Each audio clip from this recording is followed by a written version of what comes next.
Bugünkü konumuz gerçekten de çok katmanlı. 19. yüzyıl boyunca dev bir imparatorluk, yani Çarlık Rusyası, hemen güney sınırındaki dağlık bir coğrafyada yaşayan Kürtleri nasıl gördü, onları nasıl anlattı ve onlarla nasıl bir ilişki kurdu? Evet, elimizdeki ana kaynakta Angelika Prebedonoseva'nın bu konuyu enine boyuna incelediği çok kapsamlı bir makale. Sana şöyle bir soruyla başlayalım o zaman. Bir imparatorluk, komşusu olan başka bir imparatorluğun içindeki bir halk hakkında neden bu kadar çok yazıp çizme ihtiyacı duyar? Bu sadece entelektüel bir merak mı, yoksa kapalı kapılar ardında dönen çok daha derin jeopolitik hesapların bir yansıması mı? Bence ikincisi ama ilki olmadan da olmuyor. Yani önce merak ediyorsun, sonra o merak stratejiye dönüşüyor. Bugün işte bu sürece, yani savaşların, diplomatik misyonların ve hatta savaş esirlerinin Rus basınında Kürt imgesini nasıl adım adım şekillendirdiğini mercek altına alacağız. Konuya girerken anlaşılması gereken ilk ve önemli şey coğrafya. Kürdistan olarak anılan bölge, Akdeniz, Karadeniz, İran platosu ve Mezopotamya arasında sıkışmış dağlık bir kavşak noktası. Yani hep büyük imparatorlukların kesişim noktasında ama bir o kadar da merkezlerine uzak. Aynen öyle. Bu coğrafi yapı onu tarih boyunca büyük imparatorlukların yani Bizans, Arap, Osmanlı ve Safevi imparatorluklarının merkezlerini hep uzak kılmış.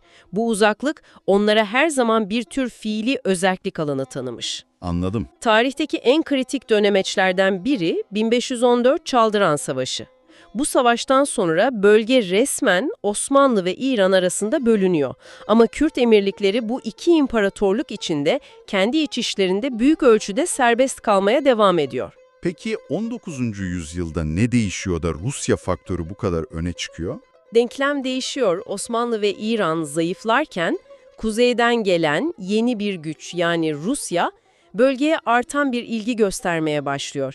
İşte Rus basınının hikayeye dahil olduğu nokta tam da burası. Anlıyorum, yani her şey stratejiyle başlıyor. 19. yüzyılın başındaki Rus-İran ve Rus-Osmanlı savaşları bu ilginin ilk somut adımları sanırım. Kesinlikle. Rusya'nın derdi neydi o dönemde? Kürtlerin gönlünü kazanıp kendi yanına çekmek mi, yoksa en azından tarafsız kalmalarını sağlamak mı? İlk başta ikincisi daha öncelikliydi.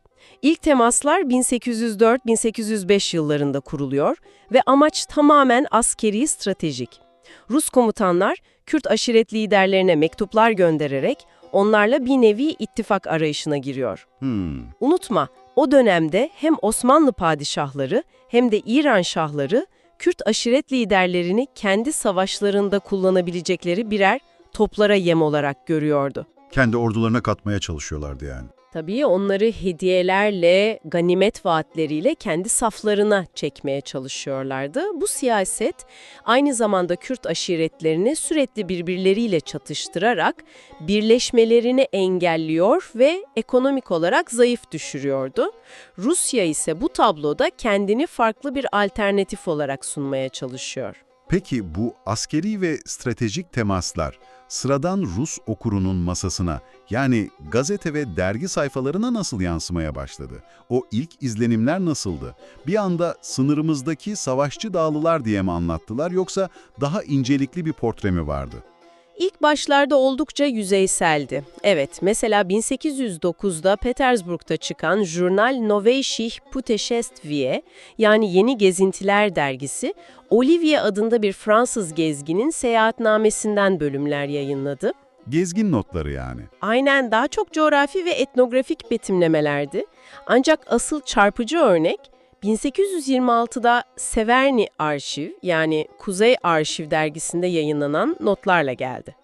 Bu notlar Napolyon tarafından diplomatik bir görevle İran'a gönderilen Fransız şarkiyatçı Pierre-Amédée Joubert'a aitti. Napolyon'un diplomatı. Bu ilginç. Ne anlatıyordu Joubert? Joubert, o savaşçı dağlı imgesinin arkasındaki insanı anlatıyordu. Öyle mi? Kürt misafirperverliğini o kadar canlı betimlemiş ki okuyunca etkilenmemek mümkün değil. Şöyle diyor, yardıma muhtaç bir yabancı geldiğinde toplanıp hep bir ağıldan merhaba, kendini evindeymiş gibi hisset derler. Ne kadar güzel bir detay. Misafirlerine en güzel yemekleri ikram ettiklerini, Giderken hediyeler verdiklerini, hatta atlarına bile kendi atlarından daha iyi baktıklarını anlatıyor. Bu, Rus okuyucusunun zihninde savaş raporlarının ötesinde insani bir portre çizen ilk güçlü fırça darbelerinden biriydi. Ne kadar büyük bir tezat, bir yanda imparatorlukların satranç tahtasında piyon olarak gördüğü aşiretler, diğer yanda bir yabancının atına bile bu kadar özen gösteren bir kültür. Peki bu ilk kıvılcımdan sonra ilgi arttı mı? Hem de nasıl? 1830'lara geldiğimizde sanki bir baraj kapağı açılıyor. Özellikle Tiflis'te basılan Tifliskiye Vedomosti gazetesi, bölgeye yakın olmanın avantajıyla çok daha içeriden detaylı bilgiler vermeye başlıyor. Ne gibi bilgiler mesela? Artık sadece genel gözlemler değil, Yezidi Kürtlerin yaşam tarzları, dini ritüelleri, hatta Ağrı Dağı ve Erivan eyaletindeki nüfuslarına dair istatistiksel veriler bile yayınlanıyor. Tiflis'in bir merkez olması kilit rol oynamış anlaşılan. Kesinlikle. Ve daha da ilginci bu gazetede yazan isimler. Yazarlar arasında Çar'a karşı başarısız bir isyan sonrası Kafkasya'ya sürülmüş aydınlar olan dekabristlerin ve ünlü diplomat yazar A.S. Griboyedov gibi dönemin entelektüel devlerinin olması konuyu bambaşka bir seviyeye taşıyor. Vay canına. Artık Kürtler sadece askeri bir mesele değil, Rus aydınlarının da tartıştığı, üzerine kafa yorduğu bir konu haline geliyor. Ve sanırım bu entelektüel ilginin zirvesi Pushkin'le yaşanıyor. Bu, Rusya'nın en meşhur yazarının birdenbire bu konuya el atması gibi bir şey. Neredeyse bugünün en ünlü film yıldızının kimsenin bilmediği bir sosyal meseleyi gündeme getirmesi gibi bir etki yaratmış olmalı. Tam olarak öyle. 1836'da Alexander Pushkin kendi kurduğu edebiyat ve siyaset dergisi Sovremennik'te ünlü Erzurum Yolculuğu eserini yayınlıyor. Evet. Bu eserinde Kürtler ve özellikle Yezidilerle olan karşılaşmalarını, onlarla ilgili izlenimlerini aktarıyor. Rusya'nın kurucu şairinin kaleminden çıkan bu satırlar konuya olan ilgiyi bir anda popülerleştiriyor ve entelektüel çevrelerin dışına taşıyor. Peki bu popülerleşme bir bilgi kirliliğine de yol açıyor mu? Elbette aynı dönemde bu artan ilgiyle birlikte bilgi kirliliği de başlıyor. Özellikle Yezidilerin dini inançları hakkında şeytana tapanlar gibi çelişkili ve kulaktan dolma bilgiler de basında yer buluyor. Aslında bu tam da o dönemin oryantalist bakışı değil mi? Batılı bir gözlemci üzerinden Doğu'nun o gizemli halklarını çözmeye çalışıyorlar. Bu merak bir süre sonra daha organize bir hal alıyor sanırım. Yani bireysel gezgin notları ve edebi eserlerden çıkıp doğrudan devlet destekli bir bilgi toplama çabasına dönüşüyor. O meşhur Kavkaz Gazetesi'nin kurulması bu döneme denk geliyor değil mi? Aynen öyle. 1846'da hükümet desteğiyle Tiflis'te Kafkaz Gazetesi yayın hayatına başlıyor. Kuruluş amacı son derece net ve açık. Rusya'ya Kafkasya'daki aşiretlerin yaşayış ve geleneklerini tanıtmak. Yani artık sistematik bir çaba var. Evet, bu artık dağınık gözlemlerden ziyade sistematik, düzenli ve bir amaca hizmet eden bir bilgi toplama çabası. Ve bu gazetenin yayınları bölgedeki en büyük siyasi olaylardan biriyle Bedirhan Bey isyanıyla aynı döneme denk geliyor. Bu isyan Rusya için ne anlam ifade ediyordu? Bedirhan Bey sıradan bir aşiret reisi değildi. 1843-1847 yılları arasında Van Gölü'nden Musul'a kadar uzanan çok geniş bir alanda fiilen bir egemenlik kurdu. Kendi adına para bastırdı, vergi topladı. Yani bir nevi bağımsız bir Kürt devleti kurma girişimi. Gibi, evet. Bu durum hem Osmanlı'yı hem de İran'ı zayıflattığı için Rusların çok ilgisini çekiyordu. Kavkaz gazetesi bu isyanı bölgedeki güç dengelerini ve olası sonuçlarına an be an takip edip analiz ediyordu. Peki Kavkaz'daki yazılar sadece bu tür siyasi analizlerden mi ibaretti? Hayır ve işin ilginç yanı da bu, gazetede yazanlardan biri modern Ermeni dilinin kurucusu olarak kabul edilen Ha Avovyan'dı. Avovyan. Evet ve Avovyan Kürtleri Doğu'nun şövalyeleri olarak tanımlıyordu. Onları yiğit, açık yürekli, namuslu, beylerine sadık, misafirperver ve kadınlara sınırsız saygılı olarak anlatıyordu. Doğu'nun şövalyeleri. Bu çok güçlü bu tanım. O dönemin Rus okuru için asi dağlı imajından sonra bunu duymak şok edici olmalı. Peki Avovya'nın kendisi Ermeni olduğu için mi bu kadar romantik bir portre çiziyor? Yani bu bölgedeki halklar arası bir dayanışma arayışının bir yansıması olabilir mi? Çok yerinde bir soru. Aboya'nın bu betimlemesi, Kürt toplum yapısına içeriden, komşu bir halkın gözünden bir bakış sunması açısından paha biçilmez.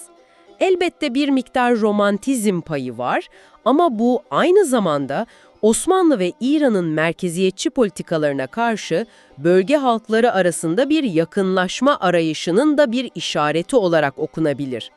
Ama bu durum uzun sürmüyor galiba. Maalesef bu şövalyelik dönemi uzun sürmüyor. Bedirhan Bey'in isyanı yeğeni Yezdanşer'in ihanetiyle bastırılıyor. Yezdanşer Osmanlı kuvvetlerine cepheyi açıyor ve Bedirhan Bey teslim olmak zorunda kalıyor. Ve sonuç? Bu olaydan sonra Osmanlılar bölgedeki Kürt beylerinin özelliklerini tamamen kaldırarak kendi doğrudan idarelerini kurmaya başlıyorlar. Bu da bölgedeki tüm dinamikleri alt üst ediyor. Ve bu alt üst oluşun en net görüldüğü yer Kırım Savaşı sanırım. 1853-1856 yılları arası tam bir dönüm noktası olarak anlatılıyor kaynakta. Osmanlı ordusuna gönülsüzce katılıyorlar. Hatta kaynaklara göre Başkediklerdeki önemli bir savaşta Osmanlı ordusunu terk edip Ruslara karşı savaşan Türklere saldırıyorlar ve Osmanlı'nın yenilgisinde önemli bir rol oynuyorlar. Vay canına. Rus ordusu Anadolu'da ilerledikçe bazı Kürt aşiret reisleri Rusya'yı bir kurtarıcı olarak görmeye başlayıp Rus komutanlarla doğrudan temas kuruyorlar. Savaş bu siyasi ittifak arayışlarını bir anda hızlandırıyor. Savaşın bir de çok somut ve gerçekten şaşırtıcı bir sonucu var. Rus ordusu yaklaşık 100 Kürt'ü esir alıp Smolensk vilayetindeki Roslav şehrine, yani Rusya'nın bayağı içlerine yerleştiriyor. Bu olay Severnaya Paçala gazetesinde sıradan bir savaş haberi gibi yayınlanıyor ama sonrası hiç de sıradan değil. Değil, işte burası hikayenin en ilginç kırılma anlarından biri. Bu olay askeri bir gelişmenin nasıl bilimsel bir patlamayı tetikleyebileceğinin mükemmel bir örneği. Rusya Bilimler Akademisi bu haberi duyar duymaz harekete geçiyor ve P.I. Lerh adında genç bir araştırmacıyı Bir dakika, ne için gönderiyorlar? bu esirlerin dilini, geleneklerini ve kültürünü incelemesi için derhal Roslav'la gönderiyor. Bir saniye, bu inanılmaz bir detay. Değil mi? Savaş meydanından esir olarak alınıp Rusya'nın bir ucuna götürülen yaklaşık 100 kişi Evet, birdenbire Rusya'daki bütün bir bilim dalının, yani Kürdolojinin temelini mi atıyor? tam olarak bu yaşanıyor. Lerh, Mardin'den, Muş'tan, Diyarbakır'dan gelen bu savaş esirleriyle aylarca çalışıyor. Onlardan derlediği kelimeler, masallar, şarkılarla Kurmancı ve Zaza yani Dımılki lehçeleri üzerine o zamana kadar yapılmış en kapsamlı çalışmaları ortaya koyuyor. İnanılmaz. Rusya'daki Kürdolojinin yani Kürt araştırmaları biliminin temellerini resmen bu savaş esirleri sayesinde atıyor. Bir avuç savaş esiri bir anda paha biçilmez bir dil bilimsel ve etnografik kaynağa dönüşüyor. Bu olaydan sonra da herhalde işin rengi tamamen değişiyor. Tamamen aynı dönemde kurulan Rus Coğrafya Kurumu ve onun Kafkasya bölümü de konuya el atıyor. Artık Kürtler hakkındaki çalışmalar bireysel gezginlerin romantik notlarından çıkıp tamamen kurumsal ve bilimsel bir nitelik kazanıyor. Ve geldik son döneme. 1877-1878 Osmanlı-Rus Savaşı'na, yani bizim 93 Harbi olarak bildiğimiz savaşa. Burada da benzer manzaralar tekrarlanıyor mu? Evet, benzer dinamikler işliyor. Şeyh Ubeydullah gibi bazı güçlü dinin liderler Osmanlı'yı desteklese de aşiretlerin genelinde bir isteksizlik hakim. Savaşın en bilinen olaylarından biri olan Bayazıt savunmasında Kürtlerin rolü hem Osmanlı'yı destekleyenler hem de karşı çıkanlar açısından yine Rus basınında geniş yer buluyor. Ama sanırım savaş sonrası basının odağı biraz değişiyor. Belirgin bir şekilde değişiyor. Artık sadece etnografik tasvirler veya savaş raporları değil, çok daha karmaşık sosyal ve siyasi konular işlenmeye başlanıyor. Ne gibi konular mesela? En başta Ermeni-Kürt ilişkileri ve Sultan II. Abdülhamit'in kurduğu Hamidiye alayları meselesi. Rus basını bu alayların bölgedeki etkilerini, yarattığı gerilimleri ve sosyal yapıyı nasıl kökünden değiştirdiğini çok detaylı bir şekilde analiz etmeye başlıyor. Peki bu analizler ne kadar objektif? Yani Rusya'nın rakibi olan Osmanlı'yı zayıflatacak her türlü iç gerilimi, özellikle Hamidiye alaylarının yarattığı Ermeni-Kürt gerilimini kendi propagandası için kullanma ihtimali yok mu? Bu yazılar ne kadar analiz, ne kadar siyasi araç? Bu çok önemli bir nokta. Elbette bu yazılarda bir propaganda payı var. Rusya, rakibinin içindeki sorunları öne çıkartmaktan her zaman memnuniyet duyar. Ancak bu raporların tamamen uydurma olduğunu söylemek de haksızlık olur. Yani bir gerçeklik payı var. Kesinlikle. Genellikle Rus konsolosluklarından gelen raporlara, bölgedeki muhabirlerin gözlemlerine ve sahadaki gerçek olaylara dayanıyorlar. Yani evet, bir siyasi çerçeve içinden sunuluyorlar ama içerikleri büyük ölçüde gerçek sosyal ve siyasi gerilimleri yansıtıyor. Anladım. Siyasetin dışında bu son dönemde dikkat çeken başka bir konu var mıydı? Kesinlikle vardı. Mesela Kürt kadınının toplumdaki yeri gibi daha önce pek değinilmemiş bir konu gündeme geliyor. Severny Vestnik dergisinde A.V. Yelisevev imzalı bir makalede Kürt kadınının diğer Doğu toplumlarındaki kadınlardan farklı olan konumu ele alınıyor.